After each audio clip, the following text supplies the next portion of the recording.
그런데 오늘 내용이 참 중요한 내용입니다. 아주 중요한 내용인데요. 함께 읽으시겠습니다. 시작. 지혜 있는 자는 궁창의 빛과 같이 빛날 것이요 많은 사람을 옳은 대로 돌아오게 한 자는 별과 같이 영원토록 비추리라. 아멘. 예, 오늘 오신 여러분들을 환영합니다. 제가 환영의 뜻으로 또 꽃을 준비했는데요. 이번엔 좀 많이 준비했습니다. 우리 한국의 야생화들입니다. 하나님이 창조하신 화려한 꽃도 있지만 화려하지 않지만 아주 깨끗하고 아름다운 꽃들이 우리 주변에 많이 있습니다. 예, 이제 오늘 12번째 강의입니다. 이제 거의 끝날 때가 됐습니다. 그래서 이제 오늘 12번째인데 오늘은 동방박사 이야기를 하지 않습니다. 이제 다음 12월 초에 이제 하게 될 거고요. 오늘은 이제 어떤 내용인가 하면 과학과 예언에 대해서 이제 말씀드리려고 합니다. 성경에는 예언의 말씀들이 있거든요.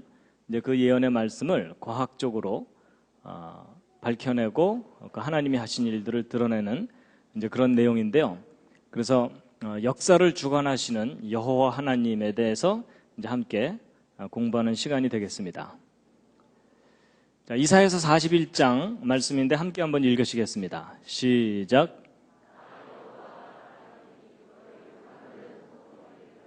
야곱의 왕이 말하노니 너희는 확실한 증거를 보이라. 여러분, 전 세계에는 다양한 종교가 있고요. 그 중에 이제 기독교가 한 3분의 1인데 사실 이것은 이제 캐톨릭하고 그 밖에 뭐 1.5단, 2단 다 합친 겁니다.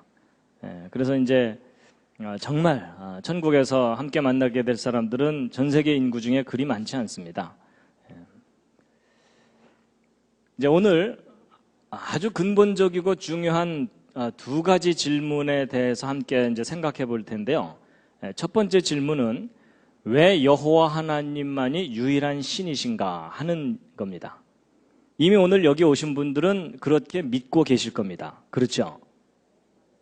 그런데 이제 내가 그렇게 믿고 있지만 당신이 믿는 근거가 뭐냐 이렇게 물어보면 대답하기가 쉽지가 않습니다. 그렇죠? 예. 여러분, 기독교가 독선적인 종교라는 얘기를 많이 듣습니다. 그렇죠? 여러분, 캐톨릭도 어느 정도 막 포용력이 있어가지고 기독교가 아닌 다른 종교들 또는 토착 종교들을 포용하면서 이제 많이 교세를 확장하고 있고요. 뭐 불교도 뭐 다른 종교와 대화를 하자 이러면서 문을 열고 있거든요. 근데 유독 개신교, 이 기독교만은 우리만이 진리다, 예수만이 진리다 이러면서 고집을 피우고 있습니다. 그래서 이 개신교는 독선적인 종교다 이런 비판을 많이 받게 되거든요. 그렇죠? 근데 그런 비판을 받게 되면 별로 기분은 안 좋으시죠? 그러면서도 그냥 우린 끝까지 우겨야 돼 이러면서 버티고 있는 거잖아요. 왜 여호와 하나님만이 유일한 신이신가 하는 질문은요, 별로 교회에 다니는 분들이 많이 안 합니다. 잘 해결도 안 될 뿐만 아니라 괜히 저런 질문을 자꾸 했다가 믿음을 잃어버릴까 봐. 그렇죠? 제가 무슨 생각을 했었냐면요, 이제 어렸을 때는 뭐 어른들이 가르치니까는 그냥 이 성경이 진리인가 보다 이렇게 믿었는데 이제 대학을 들어가고 이러다 보면은 다양한 세계관을 가진 사람들을 만나게 되거든요. 그러다 보면은 내가 믿고 있는 바에 대한 혼란이 생깁니다. 내가 과연 믿는 게 정말 옳은 건가 하는 그런 혼란이 생기는데 그래서 제가 무슨 생각을 해봤냐면 내가 교회가 많은 나라에서 그것도 목사들로 태어나는 바람에 성경이 진리라고 믿고 있고 예수 그리스도를 그리고 또 여호와 하나님을 나의 유일한 구주요 또 신이라고 믿고 있는 게 아닌가 이런 생각이 드는 겁니다. 바꿔 얘기하면 제가 만약에 이슬람 문화권에서 태어나서 거기서 교육을 받고 자랐다면 이 정도 열심히 일하면 제가 지금쯤 뭐가 됐을 것 같습니까? 자살폭탄 테러단 팀장 정도는 했을 겁니다. 그렇죠? 제가 만약에 불교 국가에서 태어나서 거기서 교육을 잘 받았다면 제가 불교 대학 교수 뭐 이런 거 했을지도 모르잖아요. 근데 내가 교회가 많은 나라에서 태어나는 바람에 이제 성경이 진리인 줄 알고 믿고 있는 게 아닌가. 무슨 얘기냐면 종교라는 것은 환경에 의해서 결정되는 거지 무슨 절대적인 종교가 어디 있겠는가 이런 생각을 해볼 수 있다는 겁니다. 혹시 그런 생각 해보신 분 계십니까? 예, 그런 분들이 있으시거든요. 바로 이제 그런 거예요. 여러분들도 사실 여기 계시지만 객관적으로 냉정하게 생각해보면 여러분이 만약에 이슬람권에서 태어났다면 거기서도 예수를 믿을 가능성은 거의 없습니다. 맞죠? 그러면 환경에 의해서 종교가 결정되는 거라면 절대적인 종교가 어디 있겠느냐 이런 겁니다. 그런 의심 별로 안 해보셨죠? 괜히 제가 오늘 의심하게 해드리고 있나요? 그 다음에 그러면 이제 어쨌든 뭐 유일한 신이 한 분 있다고 치자고요. 근데 이제 문제는 왜 그 나사렛 예수 2000년 전에 그 나사렛 지방의 목수의 아들로 태어난 그 예수가 유일한 메시아 구원자인가 하는 거예요. 여러분 세상에는 자기가 메시아라고 주장하는 사람들이 꽤 많잖아요. 그렇죠? 문선명 씨도 그렇고 뭐 다 그렇잖아요. 내가 메시아다 이러면 그 옆에 있는 사람이 난 널 보낸 적이 없다 뭐 이러면서. 근데 역사상 그 수많은 인물 중에 왜 예수 그리스도가 유일한 메시아냐 하는 겁니다. 거기에 대해서 혹시 정답을 알고 계십니까? 이제 바로 오늘 그것에 대한 정답을 함께 이제 찾아보려고 하는데요. 여호와 하나님이 유일한 신이라는 객관적인 증거가 뭐냐라는 질문을 받았을 때 그때 대답할 수 있는 답이 있습니다. 바로 이제 오늘 읽은 이사야서 41장 말씀인데요. 다시 한번 읽어보시겠습니다. 시작. 너희 우상들은 소송을 일으키라. 야곱의 왕이 말하노니 너희는 확실한 증거를 보이라. 나 여호와가 말한다. 여러분 여호와라는 그 이름은 하나님의 고유한 이름입니다. 그렇죠? 그래서 야훼 하나님 또는 여호와 하나님 이렇게 하죠. 하나님의 고유한 이름에 대한 원래 발음은 사람들이 잃어버렸어요. 하도 오랫동안 발음을 안 했기 때문에. 근데 지금은 이제 우리가 여호와라고 이렇게 일단 그렇게 부르고 있을 뿐입니다. 그런데 그 여호와 하나님의 그 여호와라는 말의 가장 근본적인 뜻이 무엇이라고 보고 있냐면 모든 존재의 근원이다. 바꿔 얘기하면 창조자입니다. 그러니까 나 여호와가 말하노라 이것을 다른 말로 바꾸면 나 창조자가 말한다 이겁니다. 그리고 너희 우상들은 소송을 일으키라 이렇게 돼 있는데 여러분 그 소송은 다른 말로 하면 재판입니다. 그렇죠? 우상들아 다 나와라 나와 재판을 해보자. 그 다음에 야곱의 왕이 말하노니 이렇게 돼 있는데 왜 하나님께서 하나님 자신을 야곱의 왕이라고 표현을 하시냐면 야곱은 이스라엘 사람들의 뿌리가 되는 조상입니다. 그렇죠? 직접적인 조상이거든요. 그래서 야곱의 왕이라는 말은 무슨 말이냐면 이스라엘이라는 민족을 통해서 그 존재를 증거하시고 드러내는 하나님이시다 그런 뜻입니다. 그래서 그 하나님이 말한다 너희는 확실한 증거를 보이라 이렇게 되어 있는데 여러분 하나님께서 우상들에게 재판을 해보자고 말하는 겁니다. 근데 여러분 재판에서 이기려면 뭐가 필요합니까? 증거요. 그렇죠? 여러분 재판정에서 울면 되나요?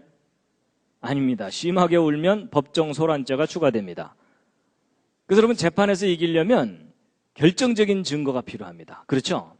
근데 여러분 이 말씀을 잘 들여다보면은 하나님께서는 확실한 증거가 있다는 겁니까? 없다는 겁니까? 일단 있다는 겁니다.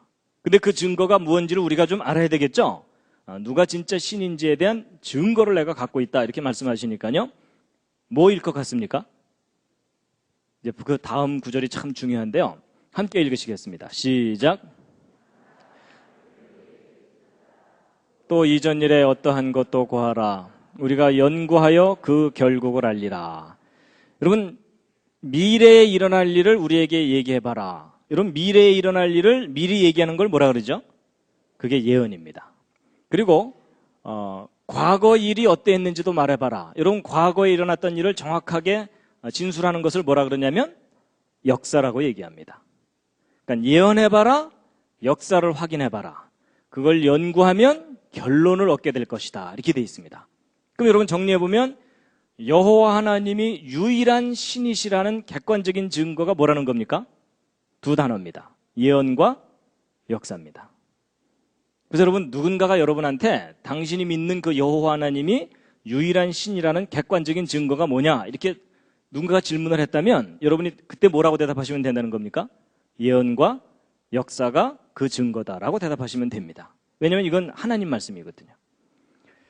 그리고 이제 반복해서 또 나옵니다. 미래에 일어날 일을 보이며 또 나중에 일어날 일을 진술하라. 이 반복해서 나왔다는 얘기는 강조했다는 뜻이고요. 너희의 신됨을 우리가 알리라. 누가 진짜 신인지 알게 될 거다라는 겁니다. 그래서 오늘 이제 이 예언과 역사에 대해서 이제 말씀을 드릴 텐데요.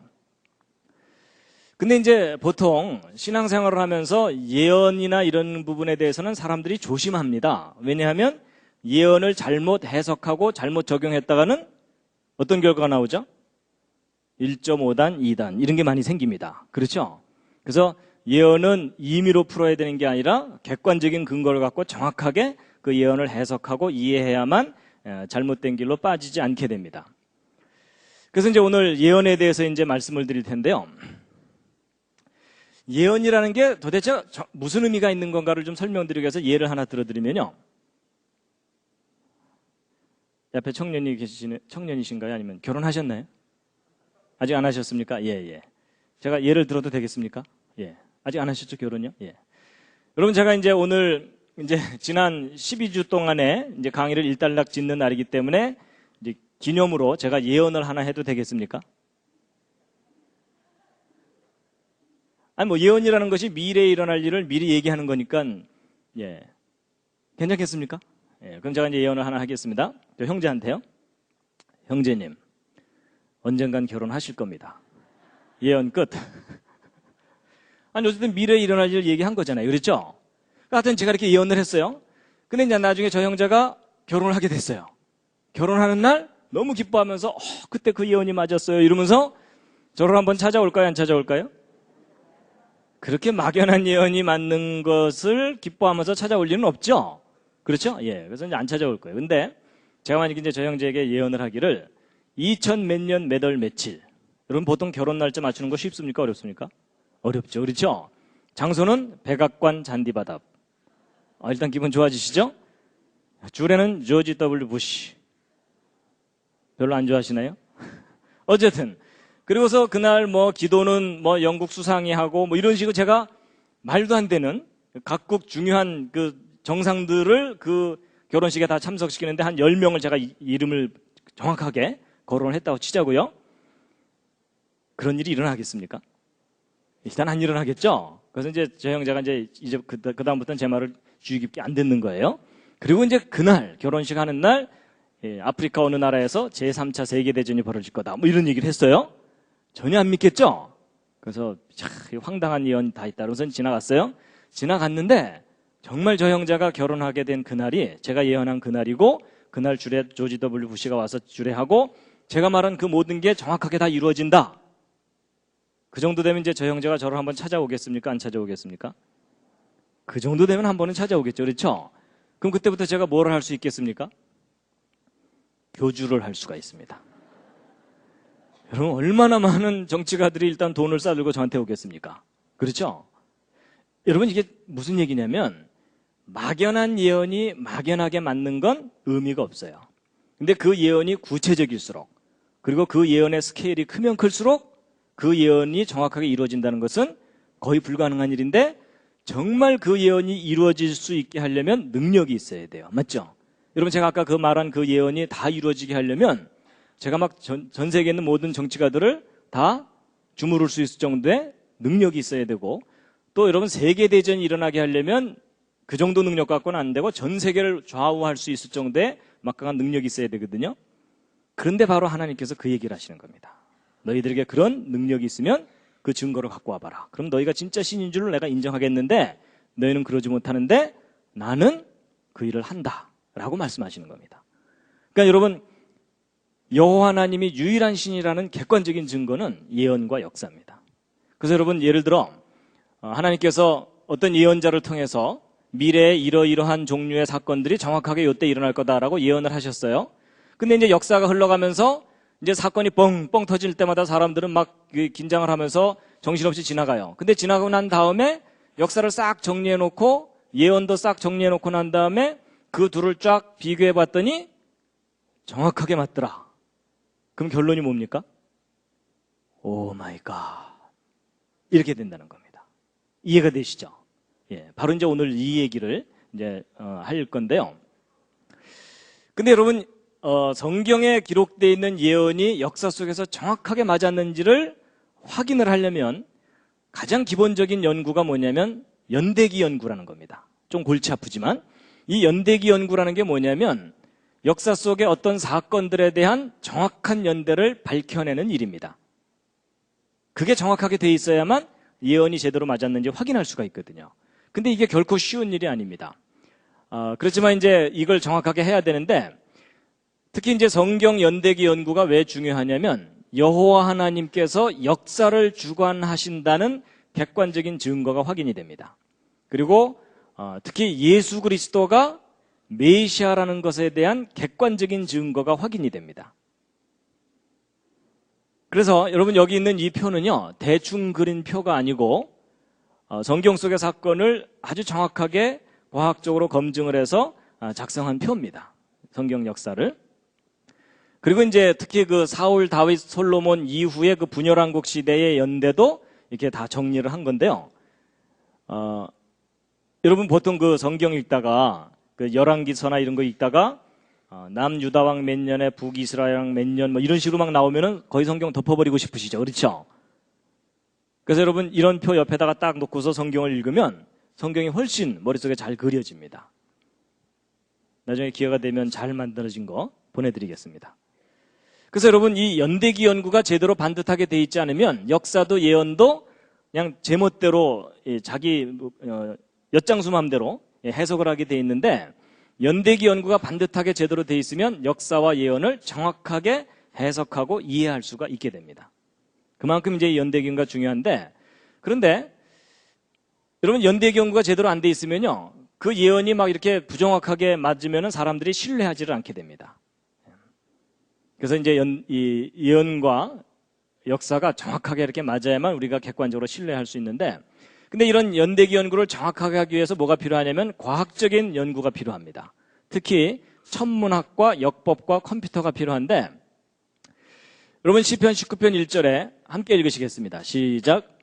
하늘이 하나님의 영광을 선포하고 궁창이 그 손으로 하신 일을 나타내는도다. 여러분 하늘이 하나님이 하신 일을 나타낸다고 돼 있죠?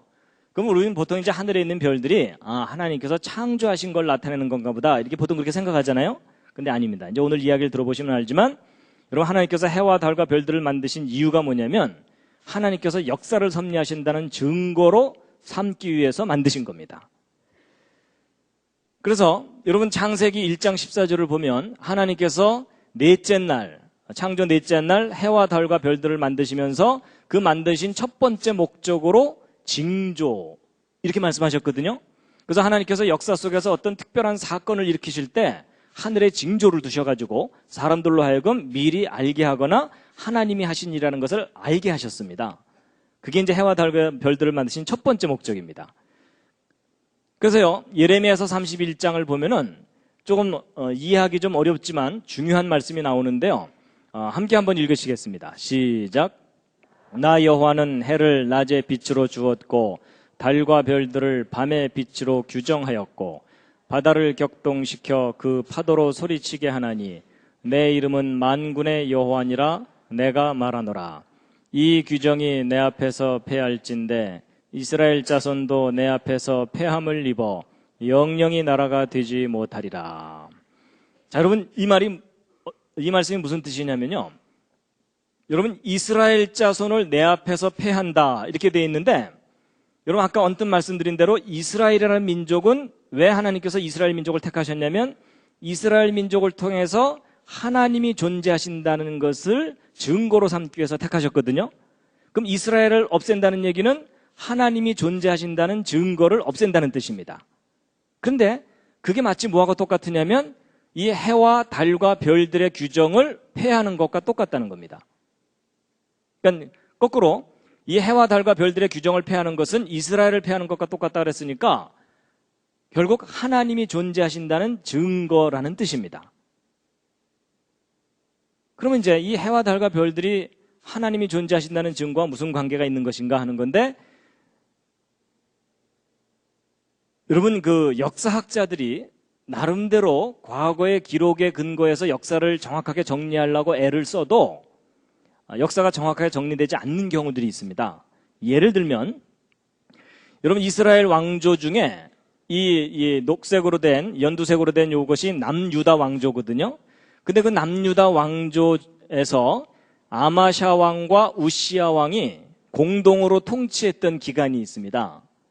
근데 저게 역사 기록에는 안 나와 있고 단지 아마샤 왕이 통치했던 기간, 우시야 왕이 통치했던 기간만 역사 기록에 남아있는 경우가 있거든요.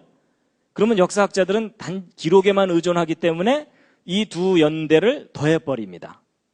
더하면 요만큼의 오차가 생기죠. 그렇죠? 근데 이제 기록이 정확하다고 믿기 때문에 저런 오차가 있는 줄을 모르고 그 이후 역사를 쭉 정리하게 되면은 그 이후 역사가 다 뒤틀리게 되죠. 근데 역사 속에 이런 일들이 간혹 있어요.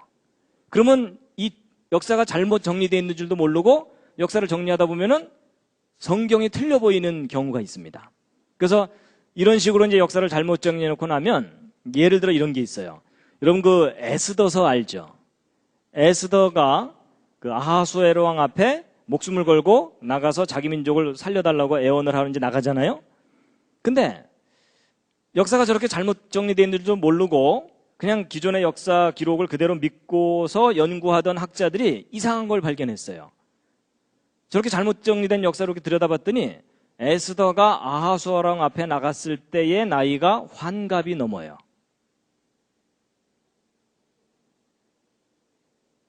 그래서 이상하다. 환갑이 넘은 할머니가 예쁘게 화장을 하고 왕 앞에 나가는데 왕이 그냥 반해가지고 나라의 절반을 주마 뭐 이랬잖아요. 그래서 이게 뭐 앞뒤가 안 맞는구나 이랬던 건데 나중에 이런 부분들을 정확하게 다 교정을 해가지고 정리를 하고 났더니 그동안 해석이 잘못됐던 거예요. 정말로 이제 역사를 제대로 정리하고 났더니 에스더가 아하수에롱 앞에 나갔을 때가 정말 꽃다운 나이였던 거예요. 그래서 이제 역사를 이제 정확하게 이제 교정해야 하기 위해서 바로 이제 이 과학적인 방법이 필요한 건데 첫 번째 천문학입니다. 여러분 우리나라 역사도 이 고구려 백제 신라 시대에 대한 역사가 삼국사기나 삼국유사에 기록되어 있는데 이 기록들을 읽어보면 그 기록들 속에 일식 현상, 행성이 이상하게 움직인 현상 이런 것들이 저렇게 많이 기록이 발견됩니다. 근데 저 기록들을 검증을 할 수가 있어요. 제가 지난번에 언뜻 보여드렸던 이제 프로그램을 잠깐 보여드릴 텐데요. 예전엔 저런 역사 기록이 있으면 그냥 그런 일이 있었는가 보다 이렇게 생각했는데 지금은 저런 것들이 이제 검증이 가능한 것이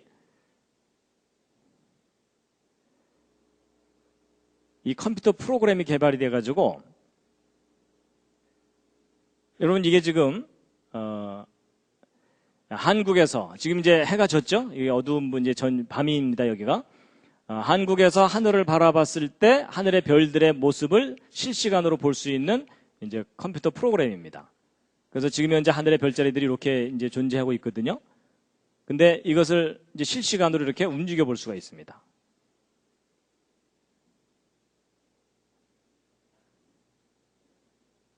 뭐 이걸 얼마든지 빠르게도 이렇게 움직일 수가 있고요. 그리고 이걸 이제 거꾸로 돌리면 어떻게 되겠습니까? 과거를 확인할 수가 있습니다. 근데 이 프로그램이 얼마나 정교하냐면 3000년 전의 일식 현상까지도 찾아냅니다. 그래가지고 그 실제 예를 보여드리면요.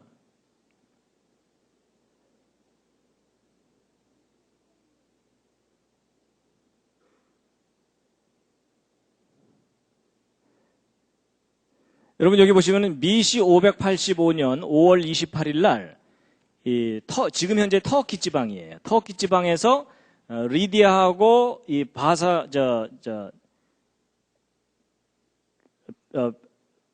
메덴가 하여튼 그 두 나라가 전쟁을 하다가 오랫동안 전쟁을 하다가 어느 날 갑자기 전쟁을 멈췄어요. 멈춘 이유가 뭐냐면 전쟁하던 어느 날 저녁 무렵에 갑자기 태양이 빛을 잃고 일식이 일어나 버린 거예요. 그래갖고 이 사람들이 그냥 공포에 질려가지고 거기서부터 전쟁을 딱 멈춘 사건이 역사 속에 기록이 돼 있거든요. 근데 그 사건을 이 컴퓨터를 이용해서 찾아낸 겁니다. 그래서 이제 그걸 보여드릴 텐데요.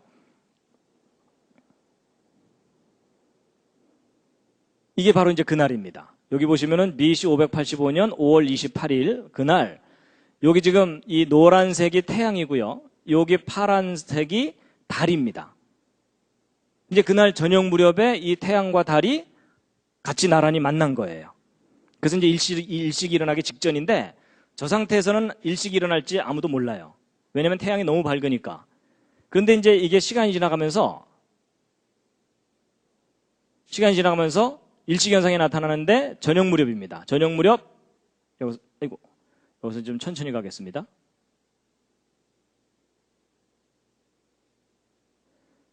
저녁 무렵에 보셨죠? 저게 BC 585년 5월 28일 날 있었던 그 역사의 기록에 있었던 그 일식 현상을 컴퓨터를 이용해서 검증한 겁니다.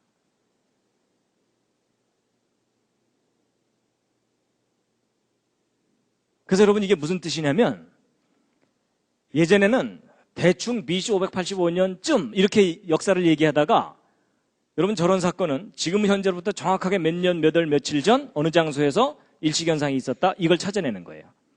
그러면 저게 뭐냐면 역사에 대한 절대연대가 되는 겁니다. 절대연대. 그래서 저건 움직이질 않아요. 그래서 역사 속에 어떤 절대연대가 되는 사건을 몇 개만 찾아내면 역사 전체가 일그러지지 않고 정리가 되게 돼 있어요. 그럼 나머지 사건들은 그 절대적인 점을 기준으로 해서 앞으로 몇 년, 뒤로 몇 년 이렇게 정리를 하면 역사 전체가 전체적으로 일그러지지 않고 정리가 되게 돼 있습니다.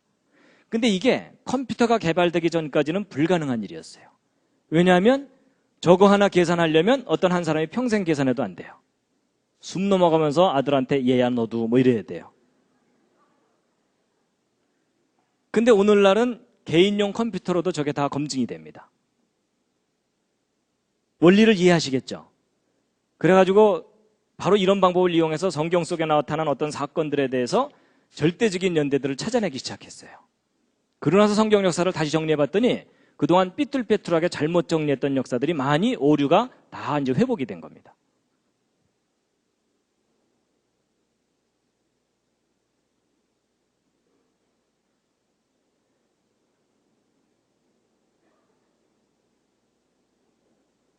그래가지고 우리나라 역사에서도 무순왕 몇 년에 경주 지방에서 일식현상이 있었다. 이거 다 찾아냅니다. 이 컴퓨터 프로그램으로. 그래서 바로 이런 절대 연대들을 찾아내서 역사를 이제 검증하는 게 있고요. 이건 이제 설명인데 오늘 이거 설명 일일이 했다가는 시간이 많이 가니까 좀 넘어가겠습니다. 그 다음에 이제 달력을 이용해서 역사를 또 검증하는 방법이 있습니다. 역사를 정확하게 찾는 방법. 뭐냐면, 여러분 이 지구가 태양을 한 바퀴 돌 때를 1년이죠? 1년이 며칠이죠?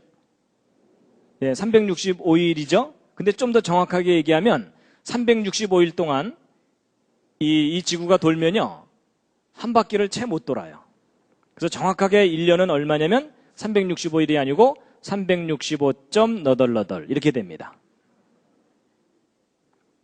그 다음에 달이 지구를 한 바퀴 도는 것, 이게 30일이잖아요? 근데 30일 동안 돌면 한 바퀴보다 조금 더 돌아요.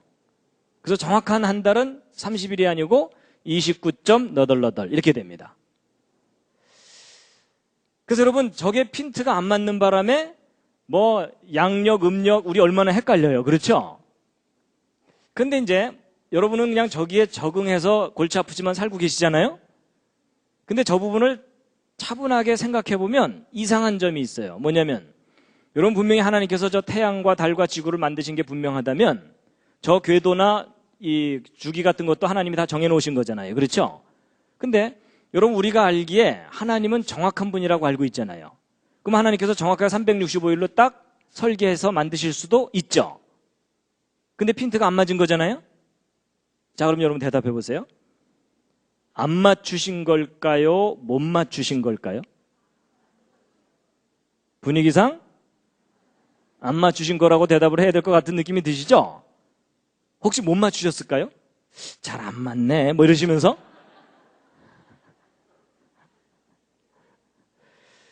여러분 저게요 일부러 안 맞추신 거예요. 저도 왜 저렇게 안 맞추셨는지 몰랐는데 설명을 듣고 나서 제가 무릎을 치면서 감탄을 했어요. 여러분 저렇게 핀트를 어긋나게 해놓으신 게 우리 사람들로 하여금 역사를 잃어버리지 않게 하기 위해서 일부러 저렇게 하신 거예요. 역사를 보존하시기 위해서. 무슨 말이냐면 여러분, 하나님께서 이렇게 너덜너덜하게 하지 않으시고 정확한 것을 자랑하시기 위해서 예를 들어 1년 360일, 한 달 30일 이렇게 딱딱 맞아떨어지게 하잖아요. 그럼 어떤 일이 벌어지냐면 예를 들어 1980년 5월 18일 날 미국에서 세인트 헬렌에서 화산 폭발했다는 얘기를 제가 지난번에 언뜻 그랜드 캐년 얘기할 때 했었죠. 그랬을 때 여러분, 어떤 사건을 양력으로도 표기하고 음력으로도 표기할 수가 있잖아요. 근데 하나님께서 이렇게 딱딱 맞아떨어지게 해놓으시면은 연도가 바뀌어도 양력과 음력의 조합이 변하지가 않아요. 그렇죠? 그럼 지금이야 몇십 년 전 일이니까 기억을 하겠지만 1000년, 2000년 지난 후에 역사 기록을 봤더니 이 연도가 지워져 있는 거예요. 이 뒤에 기록만 남아있고, 그럼 여러분 이 뒤에 있는 요 기록만 가지고서 이 사건이 언제 몇 년도에 일어났는지 알아낼 수가 있어요, 없어요? 알아낼 수가 없어요. 그렇죠? 그런데 하나님께서 절묘하게 이렇게 너덜너덜하게 해놓으시는 바람에 연도가 바뀔 때마다 양력과 음력의 조합이 달라져요. 그렇죠? 근데 이런 조합을 가진 연도는 몇 년도밖에 없겠어요? 1980년밖에 없는 거예요. 이해가 가세요? 그래서 여러분, 역사 속에 어떤 사건에 대해서 두 가지 종류의 달력으로 표기가 돼 있잖아요. 그럼 그 사건은 꼼짝 말아야 해요. 이 컴퓨터 변환, 이 달력 변환 프로그램을 이용해서 그게 정확하게 지금부터 몇 년, 몇 월, 며칠 전에 있었던 사건인지를 다 확인해낼 수가 있어요. 뭐 이해가 안 되셔도 할 수 없습니다. 진도 나가야 됩니다. 그래서 여러분, 바로 하나님께서 정확하게 우리가 역사를 잃어버리지 않게 하기 위해서 일부러 저렇게 해놓으신 거예요. 그래가지고 예를 들면 여러분, 그 바벨론의 느부갓네살 왕이 그 남유다를 멸망시키고 그 예루살렘을 파괴시키고서 포로로 잡아간 사건이 있거든요. 근데 이게 이제 보통 그 성경 이제 해설해 놓은 책에는 이것이 BC 586년, 7년 이렇게 표기가 돼 있거든요. 그렇게 이제 해설이 돼 있어요. 근데 조금 전에 말씀드린 그런 과학적인 방법으로 이때를 정확하게 추적해 보았더니 BC 588년인 거예요. 그래가지고 그 예루살렘이 함락되던 날에 대한 역사 기록 중에 몇 가지 기록이 있는데 그게 뭐냐면은 그날이 안식일이었다는 거예요. 안식일 날 망했다는 거예요. 그리고 안식년 다음 해에 망했다는 거예요. 그리고 여호야립 반열 제사장이 직무를 수행할 때 망했다 이렇게 돼 있는데, 여러분 그 다윗 왕이 죽기 직전에 솔로몬에게 정권을 넘겨주기 직전에 제사장 제도를 정비를 합니다. 그래서 24팀을 만들어요. 그래서 한 팀이 한 주씩 봉사하도록 만들거든요. 그래서 그게 그때부터 계속 진행돼 왔는데 예루살렘이 망하는 그날 여호야립 반열 제사장이 직무를 수행하던 날이었어요. 그 다음에 여호수아가 가나안 땅에 들어간 지 17번째 희년이 되는 날 망했다. 이런 역사 기록이 있거든요. 그럼 이 조건에 맞는 때를 찾아내면 되는 거예요. 그래가지고 이제 이게 그 달력 변환 프로그램인데 요걸 이제 확대한 것이 이제 요 밑에 거니까 요걸 보시면요. 여러분 지금 현재 여러분과 제가 쓰고 있는 달력은 그레고리안 달력이라 그래서 이제 그 양력 달력입니다. 근데 이제 이 달력이 있기 전에는 율리우스력이라 그래서 여러분 그 줄리어스 시저 아시죠? 줄리어스 시저가 이집트에 가서 봤더니 달력이 너무 좋거든요. 우리 이거 좀 갖다 쓰자 해가지고 자기가 가지고 가서 만든 달력이 줄리우스 달력입니다. 율리우스력. 근데 이걸 오랫동안 쓰다 보니까 또 핀트가 안 맞아가지고 그걸 개정한 달력이 그레고리안 달력이에요. 그리고 이제 이집트 달력이 또 두 가지 종류가 있고 올림픽 달력, 희년 달력, 안식년 달력, 제사장 달력 이렇게 있거든요. 그래갖고 이제 이건 달력 변환 프로그램인데 아까 말씀드렸던 요 네 가지 조건을 만족시키는 때를 정확하게 찾아봤더니 BC 588년 7월 31일이에요. 무더운 여름. 그래서 그날이 안식일이고요. 안식일이 원래 토요일인 거 아시죠? 그리고 안식년 다음 해고 마띠아 반열에서 여호야립 반열로 제사장 직무가 넘어가던 그날 망한 거예요. 그리고 이제 그날이 그 유대 기록에는 아부월 7일이었다 이렇게 돼 있어요. 그래서 아부월 7일이면서 이런 조건들을 만족시키는 때는 BC 588년밖에 없어요. 7월 31일. 그래서 다른 연도를 보면은 BC 586년이나 587년을 보면은 요일이 다 안 맞아요. 그래서 이런 식으로 성경 역사를 정확하게 찾아내는 겁니다. 과학적인 방법으로. 그래갖고 이제 바로 이런 표들 이제 다 정리해서 만든 건데요. 좀 이따 시험 보겠습니다. 오늘 내용이 이해하기가 조금 어려우신 분들은요, 나중에 이제 그 복습을 하시기 바랍니다. 인터넷에 그 동영상을 다시 보시면서요. 근데 오늘 내용이 정말 중요합니다. 여러분, 우리가 보통 하나님께서 역사를 섭리하신다 이렇게 고백은 하지만 그 구체적인 지식은 우리가 별로 없잖아요. 그렇죠? 근데 오늘 그 구체적인 지식을 이제 전해드리는 건데요.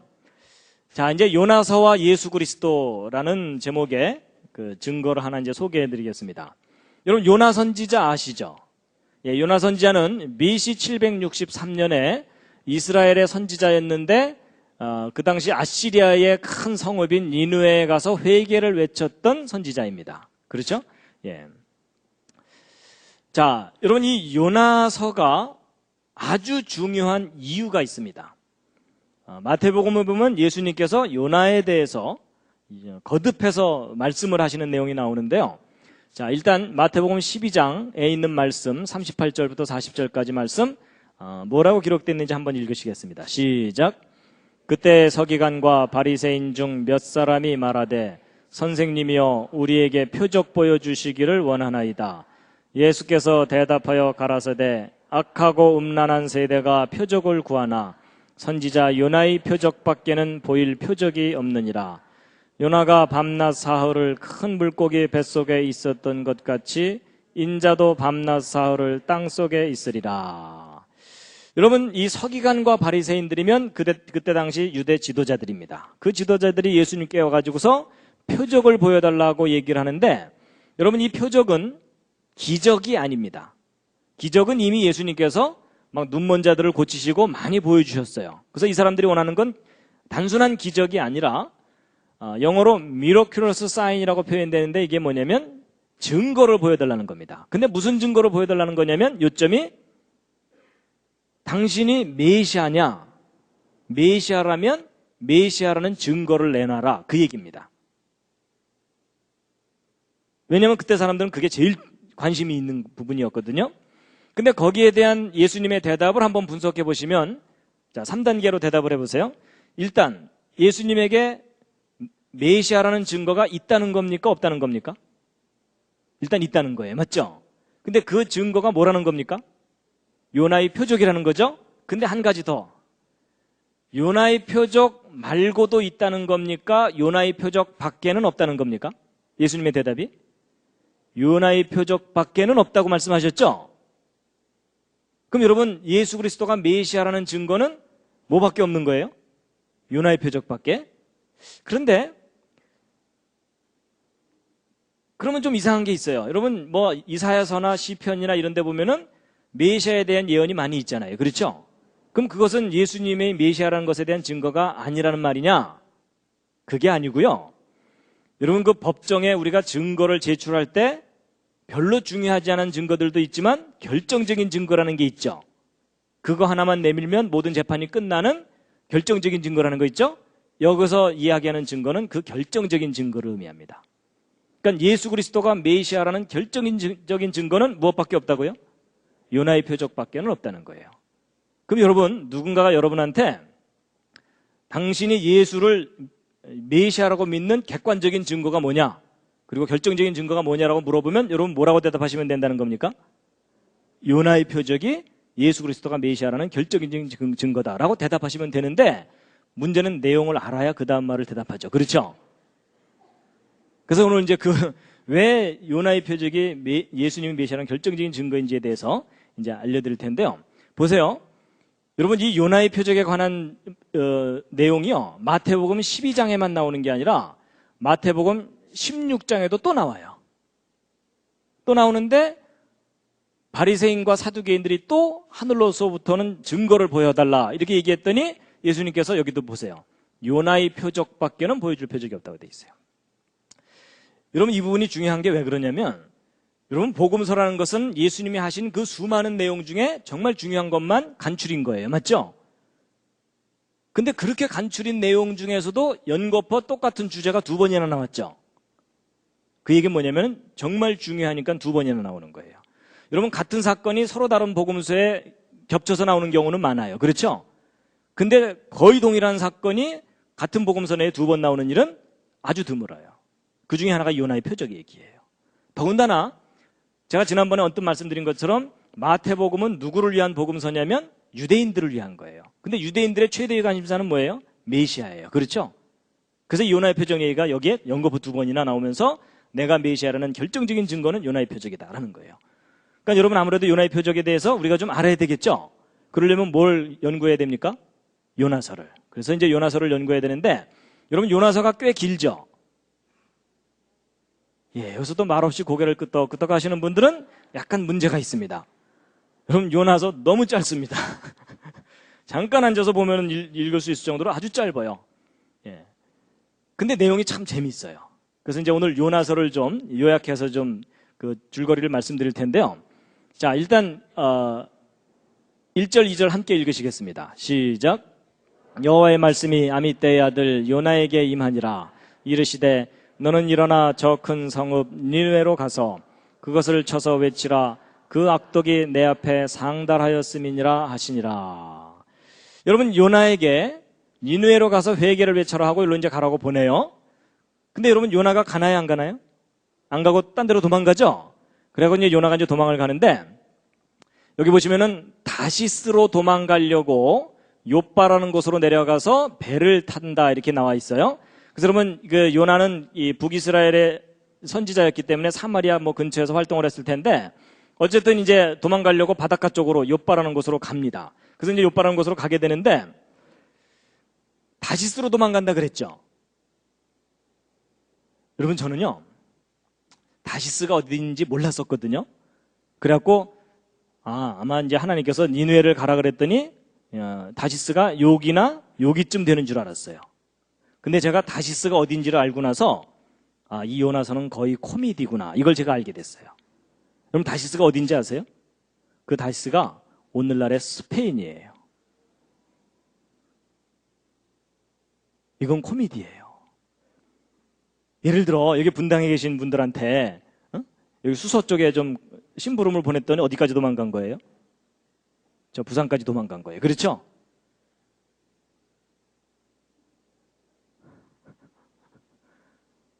그러니까 여기 좀 다녀오라 그랬더니 여기까지 도망간 거예요.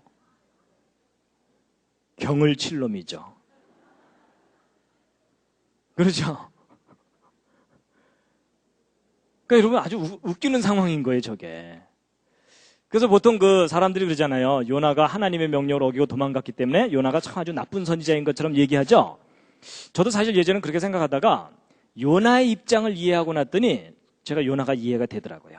왜냐하면 여러분 이때 당시에 정치적인 상황이 어떤 상황이었냐면 이스라엘이라는 나라가 이 아시리아라는 큰 제국에 의해서 상당히 괴롭힘을 당하고 땅까지 뺏기고 있던 상황이었어요. 그런 상황에서 요나 보고 자기 땅을 뺏어간 그 큰 제국의 큰 도시에 가서 회개를 외치라 그러니까 여러분 이스라엘 민족은 전통적으로 민족주의자들이거든요. 자기 민족 지금 구원시키기도 바쁜데 자기들 땅을 뺏어간 그곳에 가서 회개를 외치라 그러니까 가고 싶겠어요? 안 가고 싶겠어요? 안 가고 싶죠. 여러분 이 입장을 바꿔서 생각하면 이런 거예요. 일제시대 때 아버지는 지금 경찰서에 끌려가서 고문당하고 있는데 하나님께서 그 아들한테 짠하고 나타나셔갖고 동경에 가서 회개를 외쳐라 이러면은 여러분이라면 가시겠어요? 차라리 만주로 도망가고 말죠. 그렇죠? 여러분 그 상황이에요 사실은. 그래서 우리가 요나를 비난할 상황이 아닙니다. 그래갖고 이제 이게 가는데 여러분 그 이스라엘 얘기가 나왔으니까 한 가지 잠깐 좀 말씀드릴 게 뭐냐면요. 여러분 하나님께서 이스라엘 민족을 택하셨죠. 그래서 이스라엘은 선택받은 민족이잖아요. 근데 거기에 대해서 기분이 좋으세요? 안 좋으세요? 별로 안 좋으시죠? 특히 한국 사람들은 사촌이 땅을 사도 배가 아픈데 왜 우리 민족을 안 택하시고 이스라엘을 택하셨나 그래서 시기심이 많기 때문에 배가 아프거든요. 저도 사실 왜 하나님이 우리 민족을 안 택하셨나 이런 생각을 했었는데요. 제가 왜 하나님께서 이스라엘을 택하셨을까에 대해서 나름대로 생각을 정리한 다음에 차라리 우리 민족 안 택하신 게 참 다행이다. 전 그 생각을 하게 됐어요. 왜냐하면요. 여러분 그 이스라엘 사람들의 조상인 아브라함은 원래 여기 살던 사람이 아니라 여기 살고 있던 사람을 하나님께서 여기로 불러다가 요 땅 줄게 이러셨거든요. 근데 막상 아브라함은 받지도 못했어요. 나중에 그 후손들이 이집트에서 이제 막 고생하다가 뒤늦게 이제 이 이집트를 탈출해서 요 땅을 이제 갖게 되잖아요. 근데 하나님께서 굳이 요 땅을 주신다고 하신 이유가 뭘까? 그러다가 제가 오늘 이제 뭘 나름대로 깨달았냐면요. 여기가 유럽과 아프리카와 아시아의 중간지대예요. 길목이에요, 길목. 무슨 얘기냐면 여러분과 저는 그렇게 야망이 안 크잖아요. 뭐 전 세계를 지배해보겠다 이런 생각하신 분 계세요? 여러분과 저는 그냥 소박하게 그냥 내가 편안하게 먹고만 잘 살면 되겠다 이렇게 생각하지만 옛날 그 큰 제국을 거느렸던 왕들은요. 어느 정도 막 영토가 넓어지잖아요. 욕심이 더 커져갖고 세상을 지배하고 싶어요. 그럼 여러분 유럽의 어느 왕이 세상을 지배하려면 적어도 이 세 대륙을 함께 지배해야 세상을 지배하는 거잖아요. 그러면 이 유럽의 왕이 아시아나 아프리카를 집어먹으려고 군대를 이동시키려면은 반드시 여기를 지나가야 돼요. 맞죠? 그리고 이 아프리카에 있는 어느 왕 파라오도 유럽이나 아시아를 집어먹으려면 군대를 이끌고 여기로 나와야 돼요. 맞죠? 그리고 여러분 아시아에 있는 어느 왕이 유럽과 아프리카를 동시에 집어먹으려면 여기로 또 지나가야 되죠? 항상 지나가야 되는 길목이 어디예요? 여기예요. 제가 그걸 이해하고 났더니 왜 하나님께서 이스라엘을 택하셨나? 사실 이스라엘이라는 민족도 택하셨지만 가나안 땅이라는 곳을 택하신 거예요. 여러분 세계를 지배하려는 왕이 엄청난 군대를 이끌고 지나가야 되는 길목이 바로 이스라엘 땅이에요. 그럼 생각해 보세요. 여러분 캠퍼스 잔디밭이 이렇게 있는데 학생들이 시간 급하다고 막 가로질러 가는 곳 있잖아요. 그렇죠? 거기 잔디 살아남아요? 못 살아남아요? 뿌리째 뽑혀서 너덜너덜해져요. 그렇죠? 그럼 그 잔디밭 지키려면 어떻게 해야 돼요? 꼬마 세워두면 되나요? 아치 지나가지 마세요. 이러면 되나요? 아니에요. 힘센 사람이 뜩 버티고서 야 돌아가 이래야 되잖아요. 그렇죠? 하나님이 바로 그거예요. 하나님께서 자기 백성을 요 정말 위험한 지역에다 두신 거예요. 그래서 그 이스라엘 민족에게 뭐라 그러신 거냐면 야 니네들이 내 말 잘 들으면 그 주변의 국가가 아무리 강해도 너희가 안전할 거다. 보장하마. 그런데 너희가 내 말 안 들으면 고생 꽤나 할 거다. 요놈들아. 뭐 이러신 거예요. 뿌리째 뽑혀서 포로로 잡혀갔다 돌아오기도 하고 심지어 전 세계로 흩어지기까지 할 거다. 그런데 내가 요거 하나는 약속한다. 뭐냐? 마지막 때가 가까이 오면 이 민족이 전 세계로 흩어져 있을지라도 요 자리로 다시 돌아오게 할 거다. 그런데 너희들이 그렇게 되는 걸 사람들이 보게 되면 정말 지혜가 있고 깨달을 수 있는 사람이라면 이게 우연히 일어나는 일이 아닌 줄 알 거다. 전능한 누군가가 너희를 지키는 줄 알게 될 거다. 이해가 되시나요? 제 생각에 동감 안 하셔도 됩니다. 그러고 났더니 왜 하나님께서 자기 백성을 여기다 두셨는지 이해가 되더라고요. 강하신 분이 지키시는 거예요. 그러면 그 민족이 그 틈바구니에서 끝까지 살아남는 걸 보거든 누군가가 전능하신 분이 지키는구나 라고 깨달으라는 얘기예요.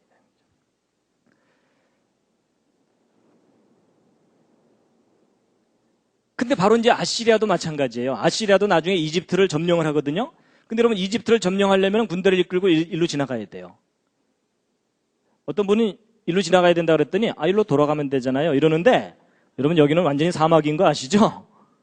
일로 지나갈 수밖에 없어요.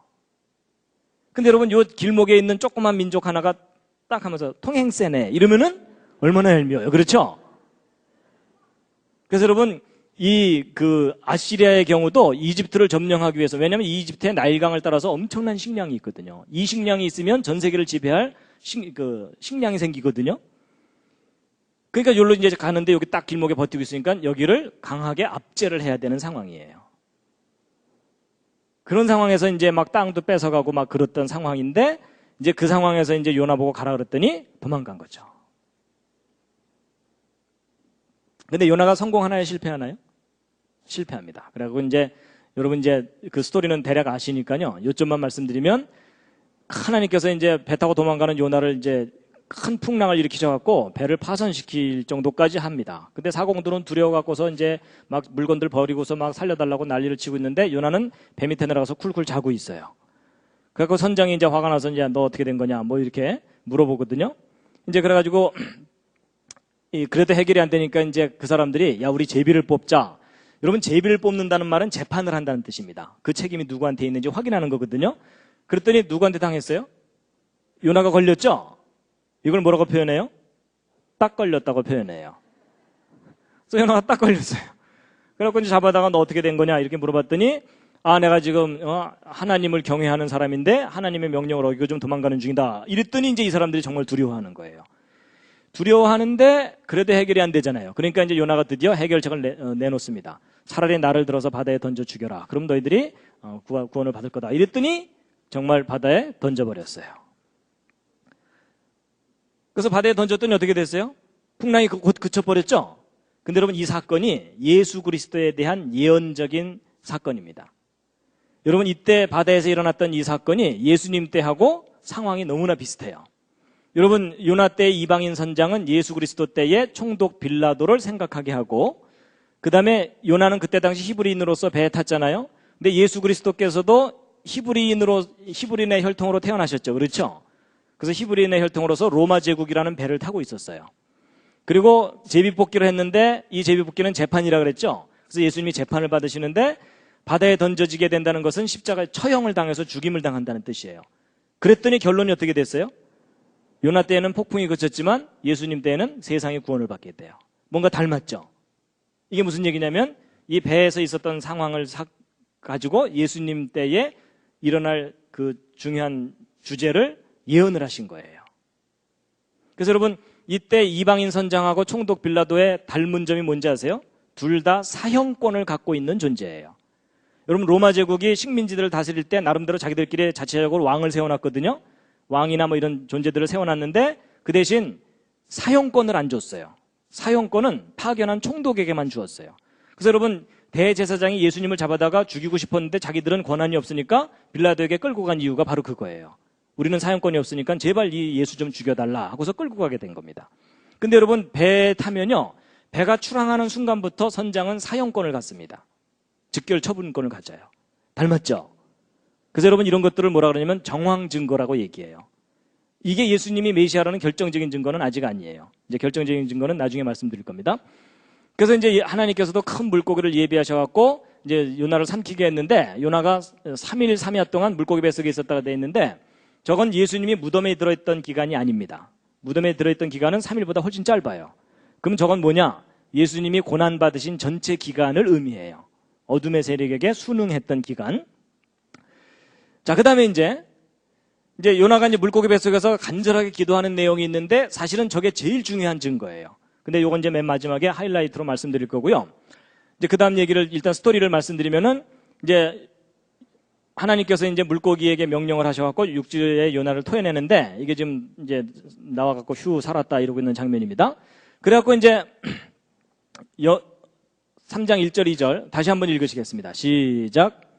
여호와의 말씀이 두 번째 요나에게 임하니라. 이르시되 일어나 저 큰 성읍 니느웨로 가서 내가 네게 명한 바를 그들에게 선포하라 하신지라. 그래서 이제 하나님께서 다시 가서 회개를 외쳐라 이렇게 명령을 하십니다. 그래갖고 이제 요나가 이제 가서 이제 외치는데 여기 보세요. 또 읽겠습니다. 시작. 요나가 여호와의 말씀대로 일어나서 니느웨로 가니 니느웨는 극히 큰 성읍이므로 3일 길이라. 요나가 그 성에 들어가며 곧 하룻길을 행하며 외쳐 가로되 40일이 지나면 니느웨가 무너지리라 하였더니. 여러분 여기 3일 길이라고 되어 있는데 저는 예전에 여기 가로지르는 게 3일 길인 줄 알았는데 한 바퀴 뺑 둘러보는데 3일 길이라는 뜻이라고 하더라고요. 근데 어쨌든 3일 동안 둘러봐야 되는데 요나가 며칠 동안 행했다고요? 하룻길을 행했다는 얘기는 둘러본 게 아니라 가로질러 간 거예요. 그렇죠? 여러분 그리고 나서 뭐라고 외쳤냐면 40일 지나면 망한다 이놈들아 이렇게 돼 있죠? 그러니까 여러분 요나가 그 뒤에도 계속 투덜거리는 걸로 보아서 정말 간절한 마음으로 외친 건 아닌 것 같아요. 그렇죠? 망한다 이놈들아 하면서 쌩 하고 지나간 거예요.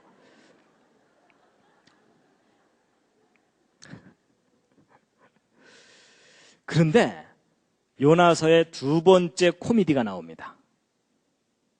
정말 니느웨 사람들이 회개해요, 안 해요? 회개를 해요. 그래갖고요, 니느웨 백성들이 막 금식을 선포하고, 그 다음에 왕까지도 조복을 벗고 굵은 벼를 입고 제에 앉은 다음에 또 뭐라 그래요? 그 다음 보면요, 먹지도 말 것이며 물도 마시지 말라는 얘기는 단식이에요, 단식. 그렇죠? 금식 정도가 아니라 단식이에요. 그리고 힘써 여호와께 부르짖을 것이다. 그래서 막 왕까지 나와서 그러거든요. 여러분 생각해 보세요. 일반 백성들이야 무지몽매하니까 그냥 겁에 질려서 뭐 살려달라고 할지 모르지만, 왕은 그래도 교육도 받았고 권력도 있는 사람인데 저렇게 회개를 한다는 것이 사실 이해가 안 가는 대목이에요. 근데 여러분, 정말 저런 일이 일어났다고 믿으세요? 일단 믿고 버티셔야 되죠? 근데 여러분 믿고 버티실지 모르지만 일반 상식을 가진 역사학자들은 절대로 저걸 역사적인 사실이라고 인정하지 않습니다. 왜냐하면 여러분, 이 사건이 어떤 거냐면 오늘날로 따지면 이런 거예요. 여러분, 미국 워싱턴에 부시맨 하나가 콜라병을 하나 들고 워싱턴을 쫙 가로질러 가면서 뭐라고 외치는 거예요? 40일 지나면 망한다 이놈들아 하면서 지나갔어요. 그랬더니 무슨 일이 벌어진 거예요? 조지 W 부시 이하 행정 강요들 다 나와서 회개를 하고 워싱턴 시민 다 나와서 막 애고 회개하는 거죠. 그것도 단식을 해가면서. 그렇죠? 여러분, 이게 현실적으로 가능해요, 불가능해요? 아니, 여러분이 정말 믿음이 좋으니까 저런 거 다 믿어주는 거지, 현실적으로 따지면 이게 말이 안 되는 얘기예요. 그렇죠? 아니, 부시 대통령이야 자기하고 이름이 비슷하니까 형님 오셨수 이러면서 잠깐 나와볼 수 있을지 모르지만 이게 앞뒤가 안 맞는 얘기예요. 더군다나 여러분, 요나는 자기들이 식민지로 삼고 있는 나라의 촌놈 아니에요. 그렇죠? 말이 안 되죠. 그래서 여러분, 이걸 현실적으로 따져보면 안 믿어지기 때문에 심지어 성경학자들조차도 이 요나서는 교훈을 주기 위해서 꾸며낸 얘기지 역사적인 사실일 리가 없다라고까지 하는 거예요. 근데 여러분, 사람들 중에 이런 사람들이 있어요.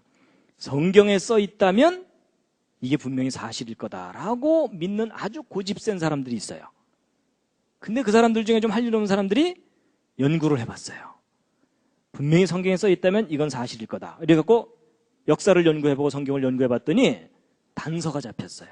무슨 단서가 잡혔냐면, 여러분, 그때 당시에 이 정치적인 상황은 어땠냐면 남유다는 우시야 왕이 다스리고 있었고, 바로 요나가 속해 있던 이 북이스라엘은 여로보암 2세인데 아주 악한 왕이에요. 그래서 이 북이스라엘을 시작했던 여로보암 왕만큼이나 악한 왕이거든요. 근데 바로 요때 이제 요나가 니느웨 성을 갔는데, 그때 아시리아의 왕은 아쇼르단 3세가 통치하고 있던 때였어요. 그게 이제 바로 BC 763년인데 요때 이제 간 거예요. 그러면 요나가 가서 아시리아의 조그만 마을도 아니고 아시리아에서 가장 큰 번화한 성에 가서 회개를 외쳤는데 몽땅 다 회개했잖아요. 그럼 그게 역사의 흔적으로 남아있어야 되잖아요. 맞죠? 근데 여러분, 어떤 단서가 잡혔냐면 여기 아시리안 에포님이라 그래서 기록이 있는데, 여러분, 그 역사 중에서 그 정사가 있고 야사가 있죠. 여러분, 정사와 야사 중에 어느 쪽이 변질이 되죠? 둘 다 변질됩니다. 여러분, 야사는 야사란 대로도 좀 불충분하고, 정사는요, 쿠데타가 일어나면은 그 다음 정권을 잡은 사람이 앞쪽 역사를 말살시키는 경우가 많아요. 그래서 여러분, 정사도 믿으면 안 되고 야사도 그대로 믿으면 안 되고, 그걸 다 아까 말씀드린 그 과학적인 방법으로 검증을 해봐야 돼요. 그렇거든요. 근데 이 아시리안 에포님은 별로 이 변질되지 않을 그런 요소를 가지고 있는 기록인데, 예를 들면 이런 거예요. 오늘날 그 연말쯤 되면 타임지나 이런 데 보면 올해의 인물 이러면서 제정하는 거 이런 거 있죠? 그런 비슷한 기록이에요. 몇 년도에 중요한 무슨 사건, 중요한 인물 이런 식으로 리스트를 해놓은 것이 아시리안 에포님이거든요. 근데 그 기록 속에 아주 놀라운 단서가 발견됐는데, 보세요. 이제 그 기록을 제가 이제 이렇게 영어로 이렇게 좀 큼직하게 써놓은 겁니다. 쭉 이렇게 연표가 이렇게 있는데, 이 아시리아는 이 큰 제국을 이루고 있기 때문에 왕은 하는 일이 맨날 전쟁 나가는 일이에요. 전쟁 나가서 땅 뺏어오고 노예 뺏어오고 노예 잡아오고 이러는 거거든요. 그래서 맨날 against 어디 여기서 다메섹 여기 나오죠, 다마스커스. 그래서 맨날 전쟁 나가다가 가끔 야, 좀 쉬자 이러다가 또 전쟁 나가고 맨날 전쟁 나갔어요. 그러다가 BC 763년이 요나가 니느웨성을 갔을 때거든요. 그때부터 한 5년 동안 아시리아 내부에 반란이 일어나요. 요나가 니느웨성을 갔을 때부터. 그러면 이때 무슨 사건이 분명히 있었던 거예요. 그렇죠? 그리고 그 이후에 다시 전쟁 나가긴 했는데 나갔다가 평화조약만 맺고 돌아오고 아이고 아무래도 힘들어 이러면서 계속 빌빌거려요. 아시리아가. 그렇다면 이때 무슨 일이 있었던 거잖아요. 그래서 야 그럼 BC 763년에 분명히 무슨 사건이 있었을 텐데 뭔가 단서가 있을 거다 하고 조사를 해봤더니 뭐가 확인됐냐면요. 일식현상이 있었다는 것이 확인이 됐어요. 일식현상이. 그때 요나가 니느웨성을 갔을 때. 자, 여러분 니느웨 사람들이 나름대로 이제 잘 지내고 있었는데 이제 일식현상이 일어나는 거예요. 한 대낮에 보여드릴게요. 요나가 니느웨성 갔을 때 그 일식을 이제 보여드릴 텐데요.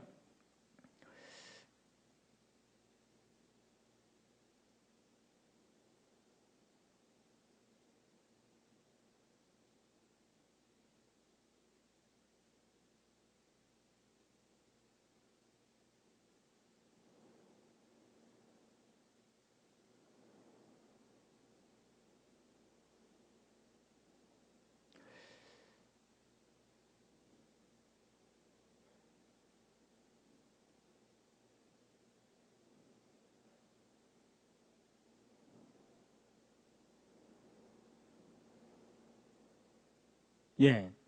이제 BC 763년, 그날입니다.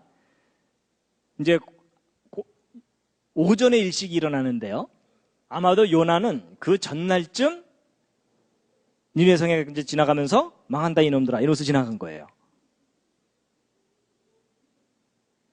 그러니까 이제 니느웨 사람들이 말도 안 되잖아요. 그렇죠?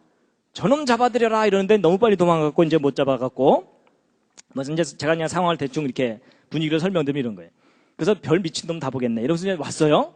이제 그날 저녁 3, 4, 5 모여갖고 한 잔씩 하면서 뭐라 그랬겠어요? 오늘 낮에 미친놈 하나가 망한다고 지나갔어. 그럼 잡았어? 아직 못 잡았어? 빨리 도망가더라 뭐 이러면서 하여튼 그러고 이제 지나간 거예요. 지나가고 이제 그 다음날 아침에 이제 다들 이제 술이 덜 깨갖고서 이제 막 해롱되면서 어제 그놈 아직 잡았어 못 잡았어 뭐 이러고 있는 그날 아침이에요. 그날 아침 니느웨에서 있었던 일식현상인데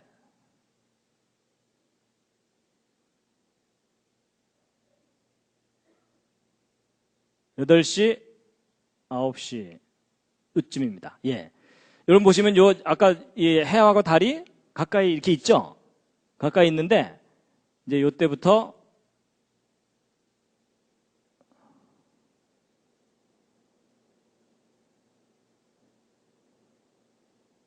잘 보세요. 벌건 대낮에 갑자기 일식이 나타나는 겁니다. 한 5분 이상을 일식이 나타납니다. 자 보세요. 이제 여러분이나 저는 학교에서 배운 게 있기 때문에 일식현상이 나타난다 그러면 두려워하기보다는 어때요? 간율이 어디 있어 간율이 이러면서 이제 그거 쳐다보려고 애쓰잖아요. 그렇죠?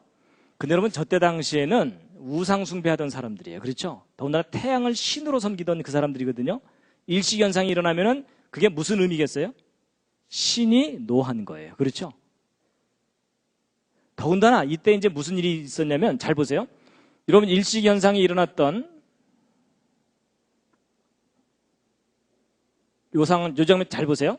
여기 보면 여기 태양 바로 옆에 주피터가 있거든요.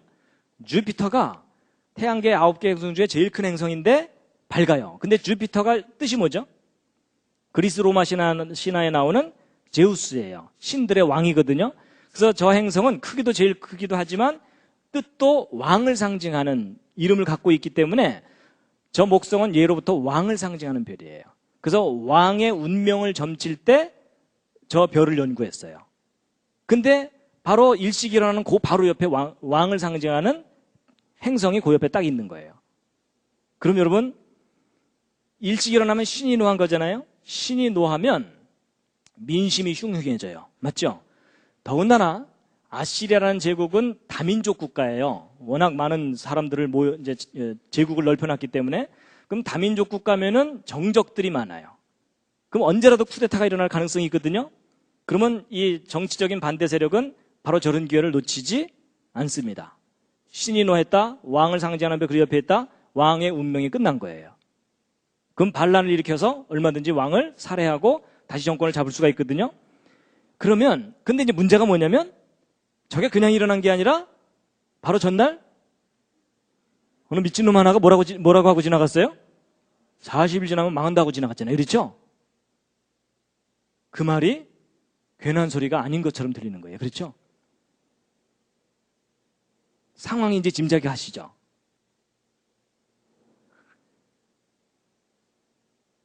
여러분 이게 무슨 얘기냐면 하나님께서 각본 다 짜놓으시고 요나를 보내신 거예요.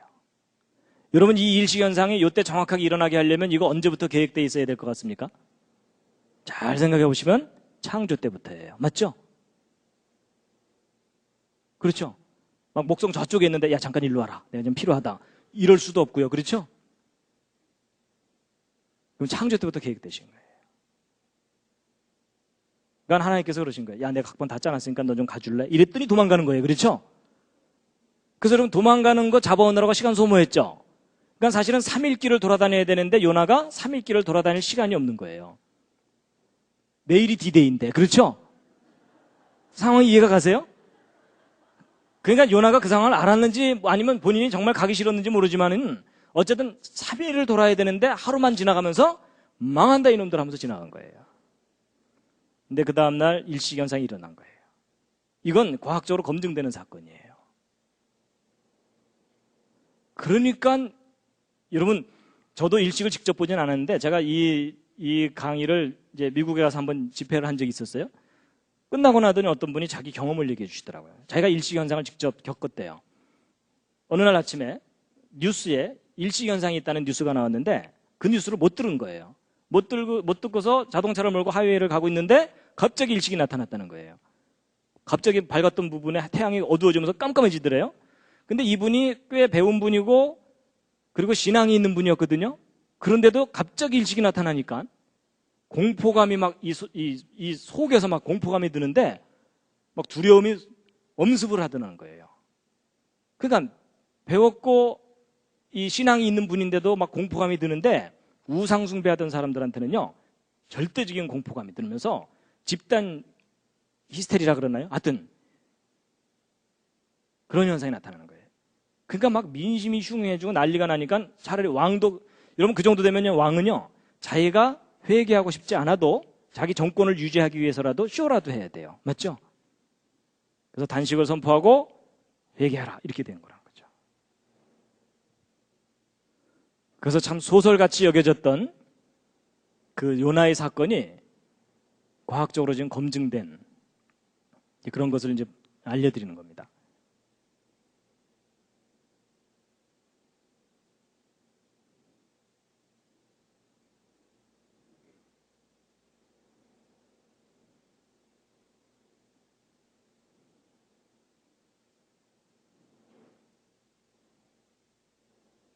그래서 아까 BC 585년에 있었던 그 리디아의 그 전투 있잖아요. 그게 갑자기 멈춘 것도 저때 당시 사람들한테는 일시현상이라는 것은 공포의 그 사건입니다. 근데 이제 이렇게 얘기하면 소설 잘 쓴다. 그래도 못 믿겠다. 이럴 수 있거든요. 근데 여러분 성경은요 이상하게 앞뒤가 맞아요. 이거 뒷받침해주는 성경 말씀이 있습니다. 뭐냐면 여러분 열왕기하 14장 25절에 함께 읽으시겠습니다. 시작.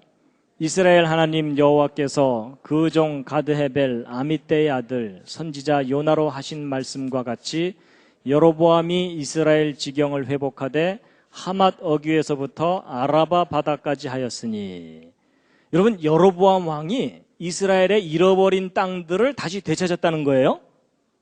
그럼 여러분은 믿음이 좋으시니까 뭐 하나님이 도와주셔서 찾았는가 보다 이렇게 생각하실지 모르지만 여러분 이때 당시 상황을 보면 절대로 여로보암이 땅을 되찾을 상황이 아니에요. 왜냐하면 여로보암 왕이 악한 왕이었거든요. 여러분 여기 보시면은 여로보암 왕이 악한 왕이에요. 선한 왕도 용기를 내야만 그 일을 할 수 있는데 악한 왕인데 그 땅을 되찾은 거예요. 여러분 이 여로보암 왕이 그 땅 되찾으려면 무엇을 결심해야 되냐면 자기 민족이 몽땅 몰살당할 걸 결심해야 돼요. 왜냐하면 여러분 이 큰 제국하고 싸워야지 그 땅을 뺏을 수 있잖아요. 그렇죠?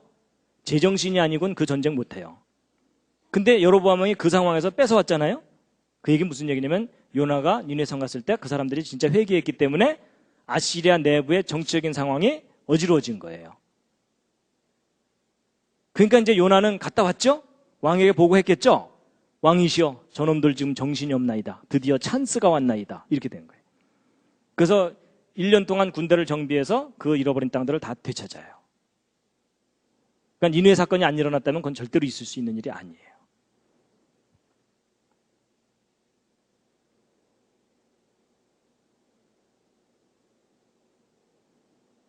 그래서 이제 하나님께서 그 일시현상을 통해서 요나 때 그 니느웨 성을 회개시킨 사건이 있었을 거다라고 지금 아주 가능성이 높다고 지금 보고 있는데요. 그래서 결국 하나님께서 말씀하신 재앙을 내리지 아니하셨거든요. 누가 신경질이 났겠습니까? 요나가 신경질이 났어요. 그래갖고 보세요. 성경을 보면은 요나가 심히 싫어하고 노하여 이렇게 돼 있어요. 그래서 그 밑에 하는 얘기가 뭐냐면 겉봐요. 내 이럴 줄 알았다니까요. 이런 거예요. 내가 그래도 A급 선지자인데 내가 여기까지 안 왔어도 하나님께서 여기 망하지 않게 하실 거라는 걸 내가 뻔히 알았기 때문에 내가 여기 오나 안 오나 안 망하게 하실 걸 내가 뻔히 알았으니까 차라리 도망간 겁니다. 이런 얘기를 하는 거예요. 거기서 끝나면 다행인데 요나가 뭐라고까지 하는지 아세요? 차라리 내 생명을 취하소서. 이게 뭐예요? 차라리 죽이세요. 뭐 이런 거예요. 근데 여러분 하나님께서요 너 왜 성내냐? 이러면서 요나를 달래시거든요. 제가 저 부분을 보면서 선지자도 급이 있구나. 여러분 보통 선지자가 하나님께 저 정도 대들었으면 그 선지자 어떻게 되죠? 번개가 번쩍하면서 숯덩어리가 돼요. 그렇죠? 근데 하나님께서 막 요나를 달래시는 거예요. 그래서 이 요나와 하나님과의 그 끈끈한 관계, 선지자가 되려면 저 정도는 돼야 되는구나 느꼈는데, 근데 이제 그 다음에 또 코미디가 또 있습니다. 요나가 성에서 나갔어요. 그가 이제 가기 싫은 데 갔으니까 나가는 거 맞죠? 그 다음에 성 동편에 앉았어요. 그것도 뭐 잠깐 쉴 수 있죠? 근데 이제 그 다음에 또 문제예요. 자기를 위하여 초막을 지었대요. 요나가 무엇을 결심한 거겠습니까? 장기 불법 체류를 결심한 겁니다. 그렇죠? 초막까지 지었다는 얘기는 이게 하루 이틀 머물 상황이 아니란 얘기죠? 자, 여기서 제가 퀴즈를 하나 드리겠습니다. 요나가 도대체 니느웨 성에 며칠 동안 머물까요? 아까 읽은 성경 말씀 중에 힌트가 있는데요. 40일이요. 왜 40일이죠? 40일 지나면 망한다고 했으니까. 그럼 요나는 결국 이 40일까지는 보고 가야 돼요. 맞죠? 저놈들이 지금 초기 증세일 거다. 이러면서. 조금만 지나면 또 해롱해롱 해갖고 결국은 망할 거다. 뭐 이랬을 수도 있고, 내가 예언을 40일이라고 했으니까 정말 어떻게 되나 보자 하고서 기다렸겠죠? 그래서 여러분 40일 동안 니느웨 성을 머물다가 돌아가거든요? 근데 여러분 그게 예언이라는 거 아세요? 예수 그리스도에 관한 예언이에요. 그게 어디에 나오냐면, 여러분 이제 그 40일 지나면 망한다고 아까 외쳤었잖아요? 이 40일이 예언인데, 여러분 요나가 니느웨 성을 가서 회개를 외쳤고 임무 끝났잖아요? 끝나면 바로 돌아가는데 40일을 머물고 돌아오죠. 예수님이 마찬가지예요. 예수님께서 이 땅에 회개를 외치러 오셨고 십자가에서 속죄 제사를 드렸잖아요. 임무 끝나셨죠. 부활까지 하셨으니까 그럼 곧바로 승천하시면 되죠. 곧바로 승천하지 않으시고 이 땅에 며칠 머물다 가실까요? 요나서에 그 40일 동안 머물다 가세요. 그래서 성경을 보면은 40일 동안 친히 나타내셔서 모든 증거를 다 보여주신 다음에 가셨다고 되어 있어요. 근데 이 40일도 예언일 뿐만 아니라 또 하나 예언이 뭐냐면 40년 예언이 있습니다. 40년 예언은 뭐냐면, 여러분 요나가 니느웨 성을 갔을 때가 BC 763년이거든요. 근데 결국은 이제 뭐 잃어버린 땅을 뺏어오긴 하지만 이 여로보암 2세가 악했기 때문에 결국 이스라엘이 망해요. 호세아 왕 때 아시리아의 그 살마네셀 5세가 사마리아를 함락시키고 이스라엘을 완전히 망하게 합니다. 근데 그때가 정확하게 BC 723년이기 때문에 정확하게 40년 후에 망해요. 근데 저 40년 후에 이스라엘이 망한 저게 예수님 때 그대로 일어나요. 그 일어난 사건이 뭐냐면, 여러분 예수님이 십자가에 달리셨을 때가 AD 30년이에요. 정확하게 고증을 해보면. 근데 이스라엘이 언제 망하냐면 AD 70년에 로마 제국에 의해서 완전히 망해요. 몇 년 만에 망하죠? 40년 만에 망해요. 요나 때에 있었던 그것과 똑같은 상황이 예수님 때 벌어져요. 그래서 여러분 예수님께서 예루살렘이 망할 것에 대해서 예언하신 거 아시죠? 성경에 보면 예루살렘아 예루살렘아 하시면서 예언을 하시거든요. 네가 망하는 것을 알았다면 벌써 회개했을 텐데 여전히 회개하지 않는구나. 반드시 망할 거다. 아주 심하게 망할 거다. 이런 얘기 하신다고요. 그렇죠? 그래서 여러분 40년 후에 망할 거기 때문에 아까 그 마태복음 16장에서 예수님께서 뭐라 그러시냐면 너희가 저녁에 하늘이 붉으면 그 다음날 날이 맑을 거라고 미리 알지 않느냐. 천기는 분별할 줄 알면서 이 시대의 표적은 분별하지 못하느냐 이랬는데 너희들이 역사를 한번 잘 봐라. 분명히 예언한 대로 다 이루어질 거다라고 말씀하시는 거예요. 그럼 여러분 이때 예수님 십자가 사건 이후에 정확하게 40년 후에 이스라엘이 망하게 하려면 로마 제국 군대가 예루살렘까지 출동해야 돼요. 맞죠? 여러분 역사상 가장 강력했던 제국의 군대를 정확한 타이밍에 예루살렘에 오게 해서 망하게 하려면 로마 제국을 다스릴 수 있는 능력이 있어야 돼요. 맞죠? 그러니까 아까 하나님이 그 말씀하시는 거예요. 너희가 한번 예언해봐라. 예언한 걸 역사 속에서 이루어봐라. 너희가 그걸 이룰 수 있다면 내가 너희를 신이라고 인정하마. 근데 너희는 그걸 못하지만 나는 그 일을 한다라고 말씀하시는 거예요. 그 대신 역사 공부 좀 해줄래? 이런 얘기입니다. 이해가 다 되시나요? 그래서 우리가 역사를 정확하게 모르면 하나님이 무슨 일을 하셨는지를 깨닫지를 못합니다. 그래서 여러분 이스라엘 망할 때 이게 그 로마의 그 티투스, 뭐 타이터스 또는 티투스 이렇게 얘기하는 티투스 장군이 예루살렘을 망하게 하거든요. 그래서 티투스 장군의 개선문입니다. 로마에 있는. 그래서 이 개선문에 가보시면요. 이 이스라엘의 그 황금 등대 옮겨가고 약탈해가는 장면이 다 이렇게 돼 있고, 그래서 이때 이스라엘의 그 포로들을 잡아다가 로마로 데리고 가거든요. 그래서 그 포로들의 노동력을 이용해서 지은 그 유명한 건물이 콜로세움입니다. 이 콜로세움이 예루살렘을 함락시키고 나서 이스라엘 포로를 잡아다가 그 노동력으로 세운 건물입니다.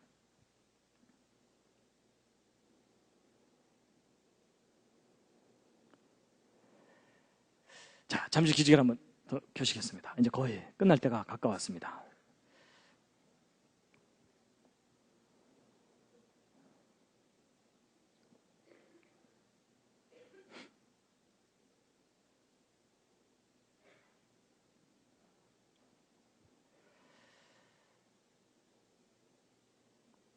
자, 이 뒷부분 이야기가 더 있긴 한데요. 이건 이제 이 부분은 좀 넘어가도록 하죠.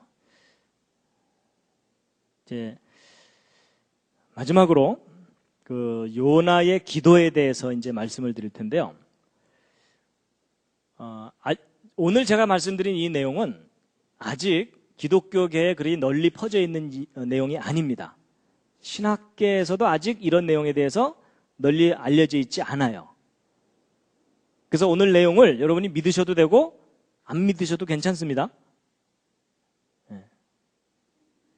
안 믿어도 괜찮아요. 그 대신 여러분 이런 거예요. 제가 아까 그 과학적인 방법론을 말씀드린 이유가 뭐냐면, 여러분 과학적인 방법론의 중간에 공식이 틀리면 결과가 틀리게 돼 있어요. 맞죠? 그래서 여러분 만약에 아까 그 방법이 중간에 뭔가 잘못되면 이 결론이 틀리는 거기 때문에 제가 말씀드린 이런 모든 결론들이 틀릴 수도 있어요. 그런데 이 공식이 제대로만 맞으면 정확한 결론을 우리가 얻을 수 있거든요. 그래서 그동안은 우리가 성경을 막연하게 믿다가 이제는 과학적으로 검증을 해서 역사적인 사실이라는 것을 아주 선명하게 이제 드러내는 작업을 학자들이 지금 하고 있다라는 것을 좀 뭐 그 정도만 이해하셔도 괜찮다는 겁니다. 이해가 되시죠? 예.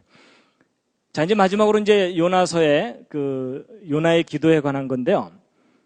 요나가 이제 간절히 물고기 뱃속에서 기도하거든요.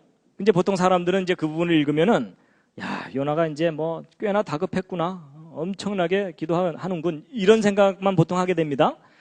근데 일부 학자들이 저 속에서 무엇을 발견했냐면 요나가 기도한 요 내용의 이 순서들이 예수님이 고난당하신 사건들을 비유적으로 표현을 하고 있다는 거예요. 그래서 여러분 예수님의 고난은 최후의 만찬 끝난 후부터 시작되잖아요. 그렇죠? 그래서 이제 겟세마네 동산에 가셔서 간절히 기도하시죠. 그래서 보시면은 이제 그 고난의 시작인데 처음에 간절히 부르짖어 기도하는 내용이 나와요. 겟세마네 동산에서. 그러다가 체포가 되시죠. 근데 체포가 된 것을 깊음 속 바닷 가운데 던져졌다라는 표현으로 표현을 했다는 거예요. 여러분 혹시 물에 빠져보신 경험 있으십니까? 저는 산정호수에 가서 빠져 죽을 뻔한 적이 있습니다. 초등학교 때. 빠지고 났더니요. 정말 막막하더라고요. 근데 물에 빠지면 정말 그렇게 돼요. 사람 체포된 거하고 비슷한 심정입니다. 처음에는 이제 대제사장 집들에 체포돼서 갔다가 여기서 해결이 안 돼요. 왜냐면 아까 말씀드린 대로 이스라엘 사람들에게는 사형권이 없거든요. 그래서 결국 빌라도에게 끌려가서 빌라도로부터 재판을 받고 사형을 선고를 받게 되죠. 근데 여기 이제 4절을 보면 내가 주의 목전에서 쫓겨났다 이렇게 돼 있는데 여러분 이스라엘은 종교 공동체입니다.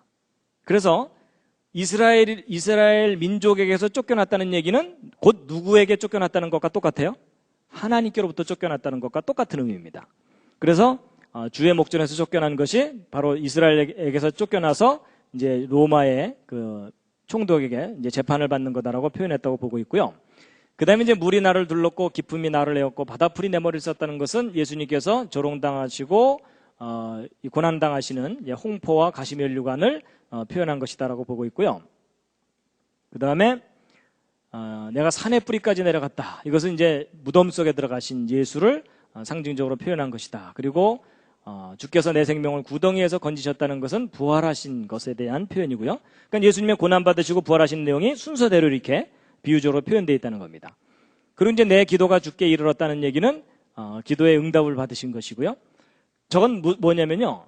여러분 사실 예수님은 정해진 상황에서 십자가 사건을 치르고 올라가시면 되거든요. 근데 겟세마네 동산에서 너무 간절히 기도하시죠. 사실은 기도 안 하셔도 될 법한 상황이에요. 이제 시간이 됐으니까 십자가 달렸다가 죽었다가 다시 부활하면 되는구나 이러면 되는 건데 간절히 기도하시거든요. 하여튼 그 부분은 너무 좀 자세한 내용이니까 넘어가겠습니다.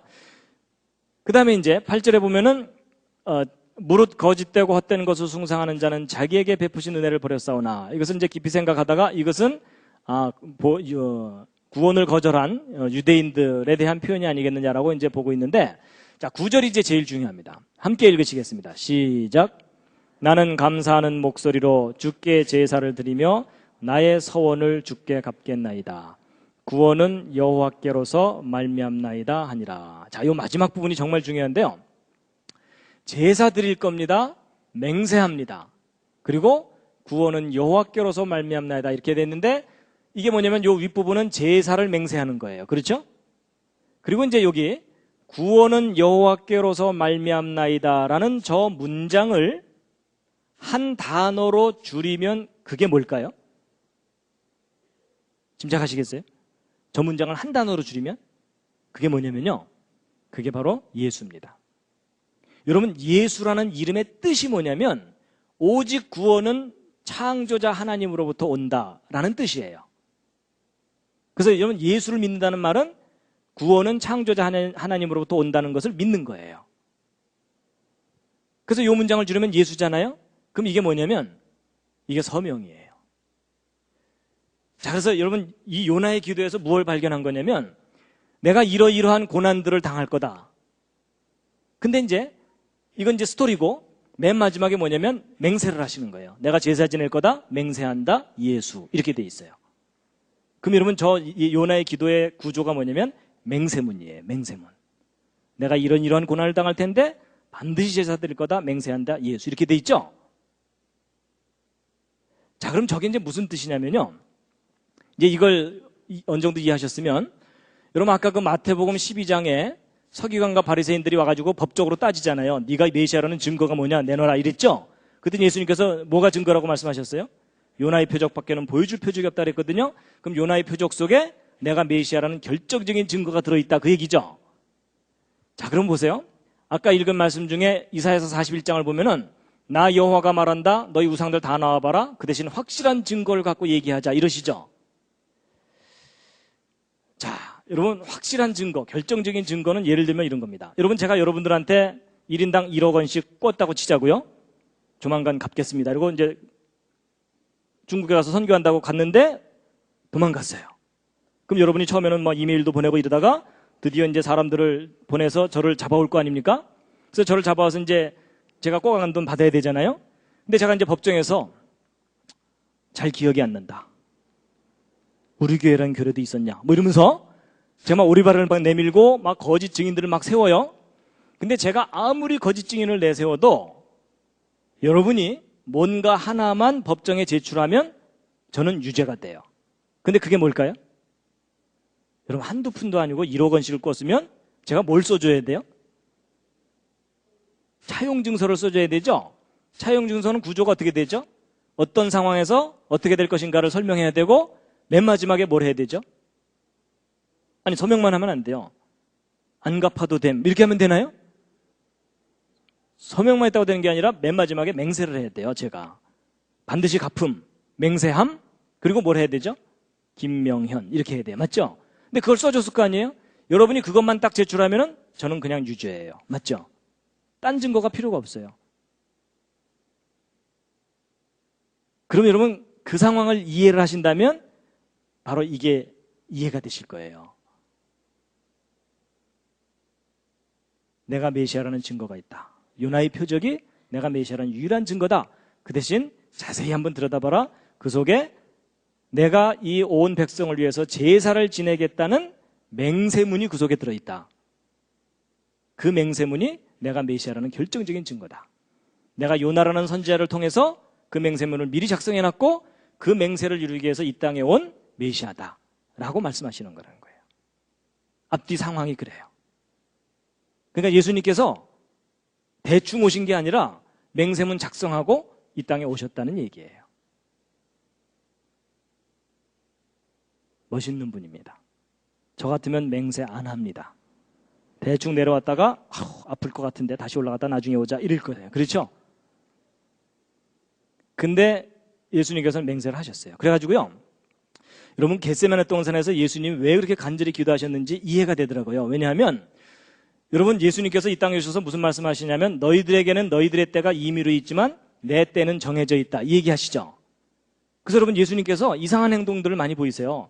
나는 예루살렘 안 갈 거다 이러더니 그냥 뒤늦게 또 오시고 그러죠. 그게 뭐냐면은 예수님은 정확한 때에 정확하게 어떤 일들을 이루셔야 돼요. 왜냐하면 역사 속에 정확하게 예언이 되어 있거든요. 근데 정확하게 그걸 이루지 못하면 예언이 맞지 않게 돼요. 그렇죠? 예언이 맞지 않으면 누가 좋아할까요? 사탄이 좋아해요. 그렇죠? 앞뒤가 안 맞잖아요. 이러면은 하나님께서 할 말이 없는 거예요. 그래서 예수님이 정확한 때에 정확한 시간에 이 땅에 오셔서 정확한 시간에 제사를 드린 거거든요. 근데 만약에 그때 예수님께서 그래서 예수님이 겟세마네 동산에서 기도하실 때 무슨 기도를 하시냐면 주여 이 잔을 내게서 지나가게 하옵소서 이랬죠. 여러분 저 같으면 그렇게 안 하고 이것 좀 나중으로 미루면 안 될까요? 이럴 수도 있죠. 근데 지나가게 해달라는 게 뭐냐면 그 순간이 지나가면 다시는 제사 지낼 기회가 없다는 뜻이에요. 저 같으면 미룬다니까요. 근데 미뤄봤자 의미가 없는 건데 정확하게 그 순간에 제사를 지내야 되기 때문에 그러니까 목숨을 걸고 기도를 하신 거예요. 내가 이걸 반드시 이루어야 되니까.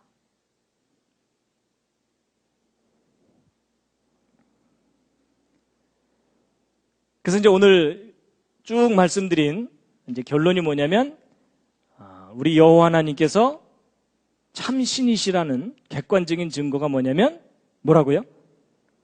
예언하시고 그것을 역사를 통해서 정확하게 이루시는 분이다라는 겁니다.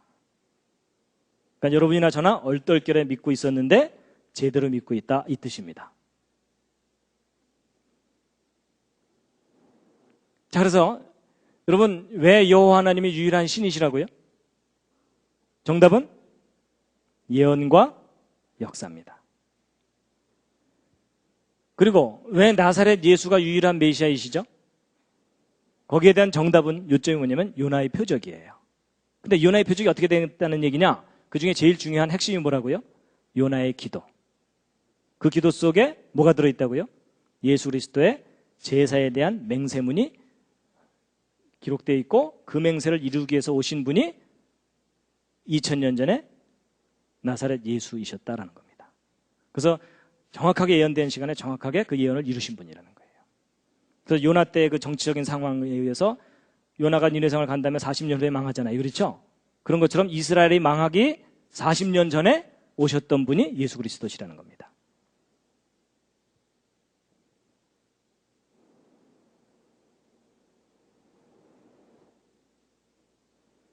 그래서 오늘의 주제는 역사를 주관하시는 여호와 하나님이었습니다. 그래서 이스라엘 민족을 통해서 마지막 꽃다발입니다.